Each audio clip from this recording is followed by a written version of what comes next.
tous et bienvenue dans la Minute du conseiller littéraire. Aujourd'hui, nous retrouvons Arnaud Morera qui nous explique pourquoi il faut y aller mollo sur la ponctuation.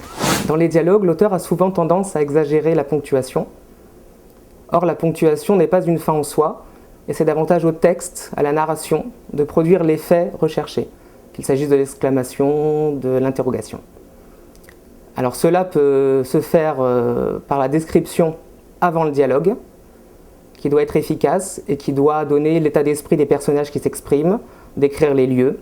C'est vrai aussi de l'usage des verbes à l'intérieur même du dialogue, afin que le lecteur puisse saisir si le personnage qui s'exprime le fait avec colère, exclamation, joie, bonheur, tristesse. C'est donc ainsi que l'auteur peut faire passer les émotions.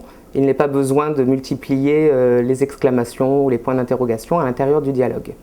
Je voulais évoquer le problème de ce que j'appelle le duo fatal, qui est le point d'exclamation suivi du point d'interrogation ou inversement, en disant quelque chose de très simple, c'est que le point d'exclamation en fait induit en lui-même une forme d'interrogation que se pose le personnage.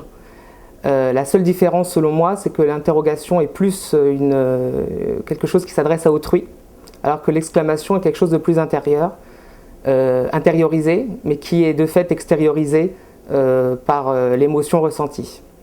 Finalement, il n'y a que la bande dessinée qui autorise cet excès de ponctuation, notamment car elle utilise beaucoup d'onomatopées.